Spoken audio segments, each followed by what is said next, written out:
마을 연극 루신 1922년 20년 동안을 거슬려 헤아려 보아 내가 국극을 보았던 것은 단 2번뿐이었다. 그것도 전반의 10년 동안은 전혀 보지 못했으니 연극을 볼 생각도 기회도 없었기 때문이다. 2번 다 후반 10년 동안의 일이었다. 그러나 2번 다 아무것도 보지 못한 채 나와버렸다. 첫 번째는 민국 원년 내가 처음 베이징에 왔을 때였다. 그때 어떤 친구가 나에게 경극이 제일이라면서 구경 가지 않겠느냐고 했다. 나는 연극을 보는 것은 재미있는 일이고 더욱이 베이징에서라면 하고 생각했다. 그래서 우리는 신이나 무슨 극장으로 달려갔다. 연극이 벌써 시작되었는지 둥둥 하는 소리가 밖에서도 들렸다. 우리가 비집고 안으로 들어가 보니 빨간 것 파란 것들이 눈앞에서 번쩍거렸다. 무대 아래를 보니 온통 사람의 머리로 꽉 차 있었다. 다시 마음을 가다듬고 사방을 둘러보니 중간쯤에 몇 개의 빈자리가 보여서 밀치고 들어가 앉으려고 했다. 그때 어떤 사람이 내게 무엇라고 말을 걸어왔으나 나는 귀가 윙윙거려 울려서 도무지 알아들을 수가 없었다. 애를 써서 들으니 겨우 사람 있어요 안 됩니다 하는 소리를 들을 수 있었다. 우리들이 뒤쪽으로 물러나자 변발을 번쩍거리며 웬 사람이 다가와 우리를 옆쪽으로 데리고 가더니 좌석을 하나 가리켰다. 이 좌석이라는 것은 바로 긴 걸상이었다. 그러나 앉을 판자는 내 넓적 다리의 4분의 3 정도의 폭이었고 또 그 다리는 내 종아리보다 3분의 2는 더 길었다. 나는 우선 그 위로 기어 올라갈 용기가 나지 않았다. 곧이어 고문할 때 쓰는 형틀이 연상되어 나도 모르게 모골이 송연하여 그대로 나와버렸다. 한참을 걸어가는데 느닷없이 내 친구의 목소리가 들려왔다. 어떻게 된 거야? 나는 돌아다 보았다. 알고 보니 그는 나를 따라 나온 것이었다. 그는 매우 의아한 듯이 물었다. 왜 대답도 하지 않고 나와버리는 거야? 내가 말했다. 자네에게 미안하군. 귀가 멍멍해서 자네 말소리를 듣지 못했네. 그 후 나는 그 일이 생각날 때마다 이상한 생각이 들었다. 마치 그 연극이 아주 재미없었던 듯한, 아니면 내가 요새 극장에 간다는 것이 생리에 맞지 않는 듯한 그런 생각이 들었다. 2번째는 어느 해였는지는 잊었지만 틀림없이 후베이 성의 수제 의연금 모금을 하던 탄자오텐이 아직 살아있었던 무렵이었다. 모금 방법은 이원을 내고 연극표 한 장을 사면 제1무대에서 연극을 구경할 수 있다는 것이었다. 연기자들은 모두 명배우로 그중 한 사람이 바로 탄자오텐이었다. 나는 표 한 장을 샀다. 본래는 모금운동을 하는 사람들에 대한 의리에서였으나 또 한편으로는 호사가들이 나에게 틈을 내어 자오텐은 꼭 보아야 하는 대단한 것이라고 말했기 때문인 것 같기도 했다. 그래서 나는 몇 년 전에 둥둥 꽹꽹 하는 소리에 혼난 것도 있고서 제1무대에 가보기로 했다. 하기는 큰 돈을 내고 산 귀한 표였기 때문에 표를 써야만 마음이 편할 거라는 것도 이유의 반은 되었을 것이다. 나는 자오텐이 나오는 막은 늦게 있다는 것과 또한 제1무대는 신식 구조로 되어 있어 자리 다툼을 하는 일이 없다는 이야기를 듣고 있었으므로 마음 놓고 천천히 넉장을 부려 9시가 지났어야 출발했다. 그런데 누가 알았으랴? 전철은 10,000원으로 발을 들여놓을 틈조차 없을 정도였다. 하는 수 없이 뒤쪽의 많은 사람들 사이로 비집고 들어갔더니 노단이 무대 위에서 노래를 부르고 있는 것이 보였다. 그 노단은 입가에 불이 붙은 녹건을 2개 꽂았고 옆에는 귀신 졸개가 있었다. 이 노단은 노파를 말합니다. 나는 그가 누굴까 한참을 생각한 끝에 그가 아마도 목련존자의 어머니일 거라고 생각했다. 왜냐하면 뒤에서 또 한 사람의 화상이 나왔기 때문이다. 그러나 그 배우가 누구인지 도무지 알 수가 없었다. 그래서 내 왼쪽에 비집고 서 있는 뚱뚱한 신사에게 물어보았다.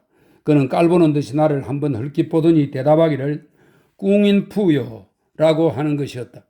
나는 천박하고 못나 보인 것이 몹시 부끄러워 얼굴이 화끈 달아올랐다. 그리고 마음속으로 다시는 그에 관해서 더 묻지 않겠다고 다짐했다. 그러고 나서 소단이 노래하는 것을 보고 화단이 노래하는 것을 보았으며 다음으로 노생이 노래하는 것을 보고 여기서 소단은 소녀를 말하고요. 화단은 처녀를 말하고 노생은 노인을 말합니다. 노생이 노래하는 것을 보고 이어 무슨 적인지 모르는 사람이 노래하는 것을 보았으며 여럿이 맞붙어 싸우는 것을 보고 또 2-3명이 서로 싸우는 것을 보았다. 9시가 지나 10시가 되고 10시가 지나 11시가 되었으며 11시가 지나 11시 반이 되고 11시 반이 지나 12시가 되었지만 그런데도 자오태는 나오지 않았다. 나는 지금까지 이처럼 끈기 있게 무엇을 계속 기다린 적이 없었다. 더구나 내 옆에 있는 뚱뚱한 신사는 하하 숨을 몰아쉬고 있었고 무대에서는 둥둥 괭괭 진과 북이 울렸으며 울긋불긋한 것들이 번쩍번쩍했다. 12시가 되자 갑자기 나는 이런 장소가 내 생리에 맞지 않는다는 것을 깨닫게 되었다. 그와 동시에 나는 기계적으로 몸을 비틀어 바깥쪽으로 힘껏 밀고 나왔다. 미는 것과 동시에 등 뒤가 꽉 차는 것을 느꼈다. 그 탄력성이 좋은 뚱뚱한 신사가 재빨리 내가 있던 공간으로 그의 오른쪽 반신을 들이민 것이리라. 나는 되돌아갈 수도 없이 그대로 밀리고 밀려서 결국 문 밖으로 빠져나왔다.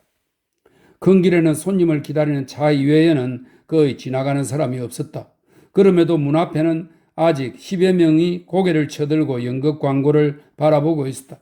그 밖에도 한 패가 아무것도 보지 않고 서 있는 품이 아마도 그들은 연극이 끝나고 나오는 여자들을 볼 작정인 듯 했다. 그러나 자오태는 아직 나오지 않았다. 그러나 밤 공기는 매우 상쾌했다. 이거야말로 정말 심장에 스며드는 것이었다. 베이징에서 이렇게 좋은 공기를 마셔보기는 이번이 처음인 것 같았다. 그날 밤은 내가 구극의 하직을 구한 밤이었다. 그 뒤로는 두 번 다시 그것을 생각해 본 일이 없었다. 가끔 극장 앞을 지나가는 일이 있어도 전혀 상관하지 않았다. 정신적으로 이미 하나는 남쪽 하늘에 있고 하나는 북쪽 땅에 있는 것 같았다. 그런데 며칠 전 우연한 기회에 무심코 일본 책 한 권을 집어들었는데 애석하게도 책 이름과 저자는 잊고 말았지만 아무튼 그것은 중국 연극에 관한 것이었다. 그중 한 편에 대충 다음과 같은 것이 쓰여 있었다. 중국 연극은 너무 두드려대고 소리를 질러대며 함부로 뛰어 법석을 떨기 때문에 관객들은 머리가 어질어질해진다. 그러므로 극장에서는 알맞지 않지만 만약 야외의 넓은 장소에서 상연해서 멀리서 보게 된다면 나름대로의 풍치가 있을 것이다. 나는 당시 이것이야말로 내 마음속에 있으면서도 미처 생각해내지 못한 점을 말해주었다는 느낌이 들었다. 왜냐하면 분명히 나는 야외에서 아주 멋진 연극을 본 기억이 있기 때문이다. 베이징에 와서 두 번이나 계속 극장에 갔던 것도 그때의 영향을 받아서인지도 모른다. 어찌하다 그 책 이름을 잊어버렸는지 애석하기만 하다. 그 멋진 연극을 보았던 때는 사실 이미 까마득한 옛날로 내가 겨우 11살인가 12살인 때였다고 생각된다. 우리 고장 루진의 습관으로는 시집간 여자가 살림을 맡기 전에는 여름이 되면 친정에 와서 지내는 것이 보통이었다. 당시 우리 집에는 할머니가 아직 건강하셨지만 이미 어머니가 살림 일부를 맡고 있었기 때문에 여름에도 그리 오랫동안 친정에 있을 수가 없었다. 성묘가 끝나고 나서 여가를 보아 며칠 다니러 가는 정도였다. 그때는 나도 해마다 어머니를 따라서 외할머니 댁으로 갔다. 그곳은 핑차오촌이라고 불렀다. 바다에서 가깝고 아주 구석진 시골 내가의 작은 마을이었다. 마을은 35도 못 되었는데 모두 농사를 지으며 고기를 잡는 생활을 하고 있으며 작은 구멍가게가 하나 있을 뿐이었다. 그러나 그곳은 나에겐 낙원이었다. 왜냐하면 그곳에선 모두들 나에게 잘 대해주었고 또 맑디 맑은 시냇물, 깊디 깊은 남산 같은 시경글을 외우지 않아도 되었다. 나의 놀이 친구는 많은 아이들이었다.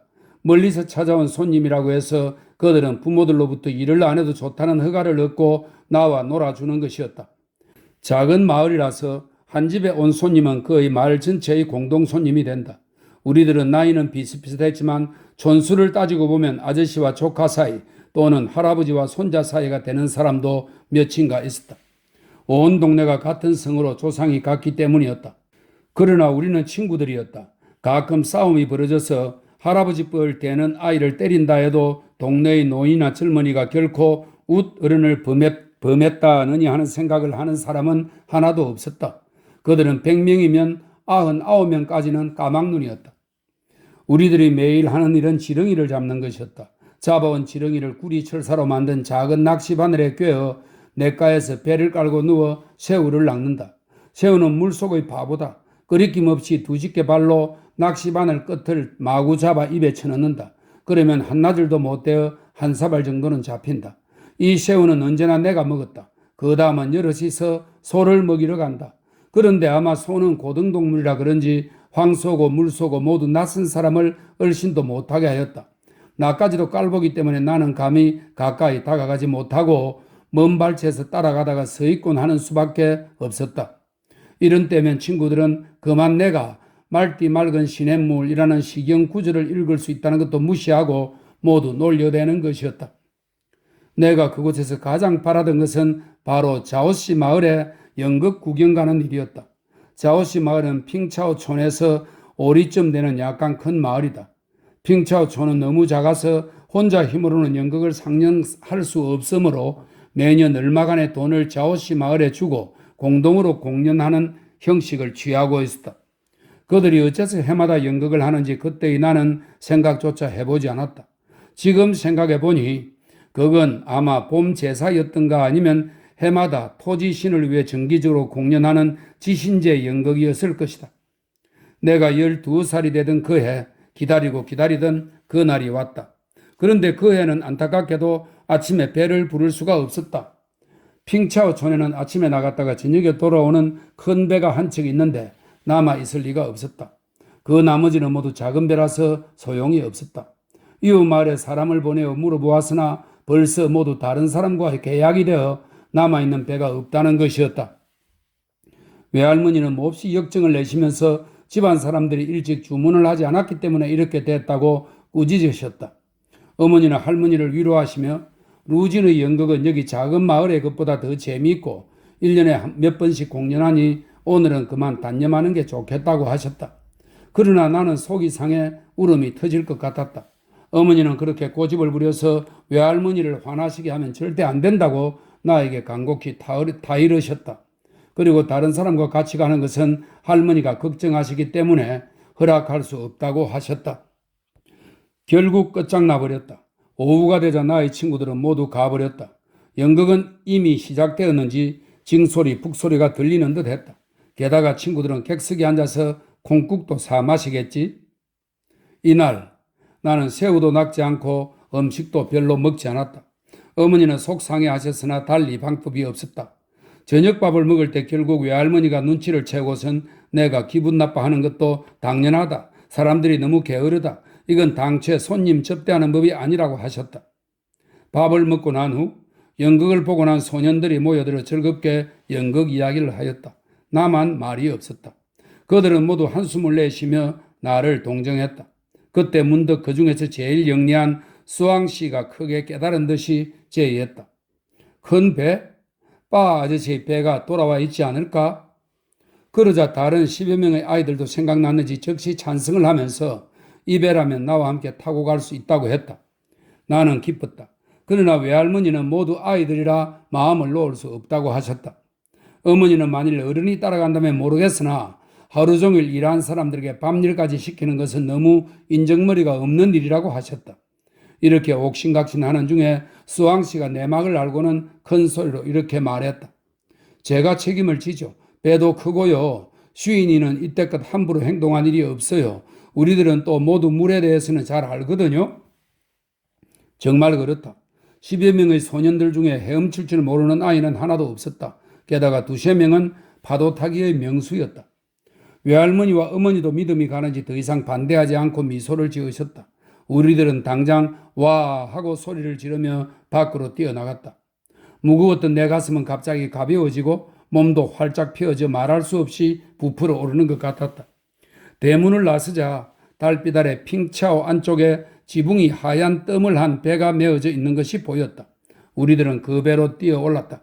수왕씨가 뱃머리의 삿대를 빼들고 아파가 뒷전의 배를 빼들었다. 나이가 어린 아이들은 모두 나를 부축해 선실로 들어가고 좀 나이가 많은 아이들은 배 꼬리에 모였다. 어머니가 따라와서 조심해라 하고 분부하실 때 우리들의 배는 이미 움직이기 시작했다. 다리의 돌구둥이 풍 부딪히자 배는 몇 자쯤 뒤로 물러섰다가 그 길로 곧장 전진해서 다리를 빠져나갔다. 그리고 두 개의 노를 걸고 하나에 두 사람씩 1, 2마다 교대하기로 했다. 웃고 떠들어대는 소리가 철썩철썩하고 뱃머리에 물 부딪히는 소리와 어우러졌다. 오른쪽도 왼쪽도 시퍼런 콩밭과 보리밭으로 둘러싸인 강물을 헤치고 우리는 자오씨 마을을 향해 나는 듯이 저어갔다. 양언덕의 콩과 보리, 강바닥의 수초에서 풍기는 상큼한 향기가 축축한 공기에 섞여 정면에서 불어오고 있었다. 달빛은 이 물기 속에서 아련히 흐려 있었다. 거무칙칙하게 굽이친 산들이 마치 용수철로 된 짐승의 등처럼 멀리 배 뒷전으로 달려갔다. 그러나 나는 아직도 배가 느리게만 여겨졌다. 노를 젓는 아이들은 네 번째로 교대했다. 그제서야 자오시 마을이 어렴풋이 바라보였으며 또한 노래소리가 들려오는 것 같기도 했다. 점점이 보이는 불은 무대의 불빛인가 싶기도 하고 고기잡이 배의 불처럼 보이기도 했다. 그 음악 소리는 아마도 피리 소리인 것 같았다. 조용히 구르다 길게 높이 올라가는 소리는 내 마음을 진정시켰다. 그러자 나도 모르게 그 소리와 함께 콩과 보리와 수초의 냄새를 담은 거한 밤기운 속으로 녹아드는 느낌이었다. 불빛이 다가왔다. 아니나 다를까 고깃배의 불이었다. 나는 비로소 조금 전에 보았던 불빛이 자오시 마을이 아님을 알았다. 그것은 뱃물이 맞은편에 있는 소나무 숲이었다. 그곳에는 내가 작년에도 놀러간 적이 있었다. 깨진 돌말이 넘어져 있기도 하고 돌량이 풀 속에 쪼그리고 앉아 있기도 했다. 그 소나무 숲을 지나자 배는 방향을 바꾸어 폭우로 들어갔다. 그러자 자오시 마을이 정말 눈앞에 있었다. 제일 먼저 눈에 띄인 것은 마을 밖 강가의 빈터에 높이 솟아있는 무대였다.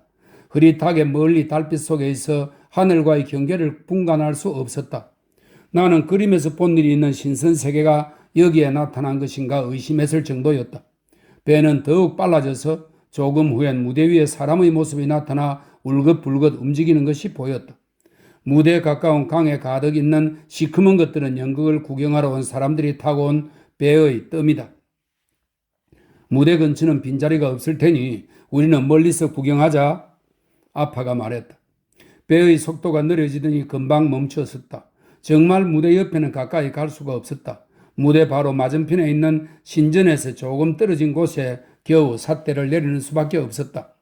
사실 우리의 이 흰 덤배는 검은 덤배와 같은 곳에 있고 싶지도 않았고 더구나 빈자리도 없었다.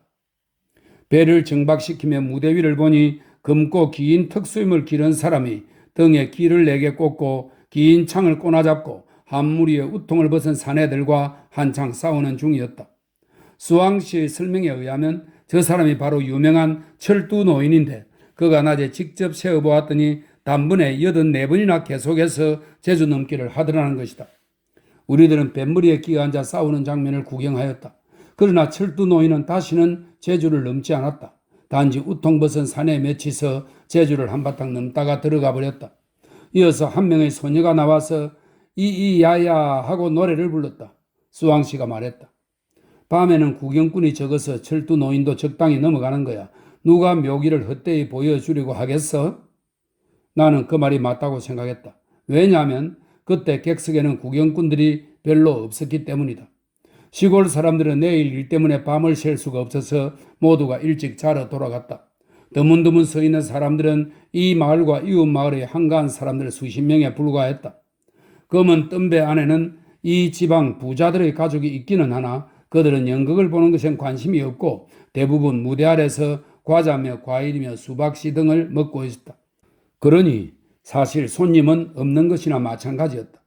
그러나 나의 생각은 결코 제주 넘기를 보는 데 있는 것이 아니었다. 내가 제일 보고 싶은 것은 흰 헝겊을 쓰고 두 손으로 머리 위에 몽둥이 같은 뱀 대가리를 쳐들고 있는 뱀의 요정이고 그 다음은 누런 헝겊 옷을 입고 날뛰는 호랑이였다. 그러나 아무리 기다려도 아무것도 나타나지 않았다. 소녀 역을 맡은 아이가 들어가고 곧 나이 많은 남자 조역이 한 사람 나왔다. 나는 좀 피곤했으므로 꾀이승에게 부탁하여 콩국을 좀 사달라고 하였다. 잠시 후 그가 돌아와서 없어. 콩국 파는 귀머거리도 돌아갔어. 낮에는 있어서 나도 두 그릇이나 마셨는데 지금 가서 물 한 바가지 떠다 줄 테니 마시라 라고 하는 것이었다. 나는 물을 마시지 않았다. 꾹 참고 연극을 보고 있으려니까 뭘 보고 있는지 나도 알 수가 없었다. 점점 배우의 얼굴이 모두 이상하게 변해가는 것을 느꼈다. 오간이 점차 어렴풋하여져 마치 한 조각으로 뭉쳐진 듯 높낮이가 없었다. 나이 어린 아이들은 모두 하품만 했고 좀 나이 든 아이들은 저희들끼리 얘기하고 있었다. 그러자 붉은 저고리를 입은 광대가 무대 기둥에 꽁꽁 묶인 채 수염이 희끗희끗한 사나이에게 말채찍으로 매를 맞기 시작했다. 사람들은 그제서야 생기가 나서 웃어가며 구경했다. 이날 밤 연극에서는 아마 제일 볼만한 장면이었을 거라고 여겨졌다. 그런데 노파 역이 무대에 나타났다. 노파는 원래 내가 제일 싫어하는 역인데 더구나 앉아서 노래하는 것이 나는 더욱 싫었다. 다른 사람들을 보니 모두 다 재미없어 하고 있었으므로 그들의 생각도 나와 일치한다는 것을 알았다. 그 노파는 처음엔 왔다 갔다 하며 노래를 부르다가 나중엔 결국 무대 한가운데 있는 의자에 앉았다.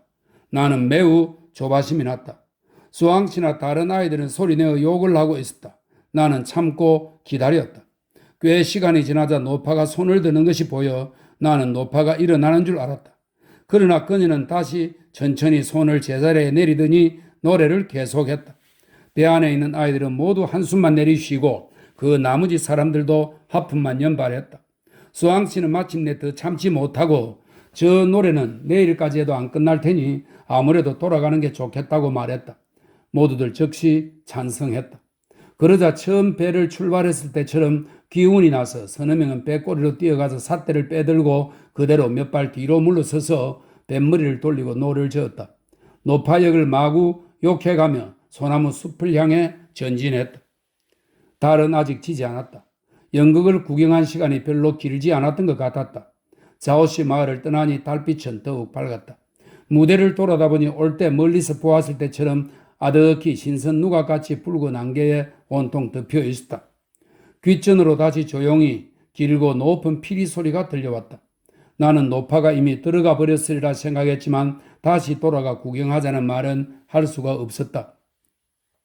오래지 않아서 소나무 숲은 이미 배 뒷전으로 물러갔다. 배의 속도는 별로 느리지 않았지만 주위의 어둠은 짙어만 가서 이제 밤이 아주 깊어진 것을 알 수 있었다.